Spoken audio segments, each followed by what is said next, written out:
जलाई और इमरान के लिए। उनका शेर था, मेरा दरवाजा तोड़ने वालों, जॉन इंडिया का शेर लेकिन किताब में जो मैं कह रहा हूँ कि ज़्यादा पंडित जलाई के लिखे या इमरान के लिए, मेरा दरवाजा तोड़ने वालों ठहरियो,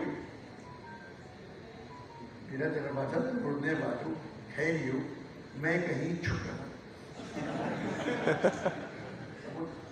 जॉन का शेर है। फिर उनका एक और शेर बहुत अच्छा लगा, गमे फुरकत का किस्सा कहने वाली, गमे फुरकत का किस्सा कहने वाली मेरी मौजूदगी में सो रही है।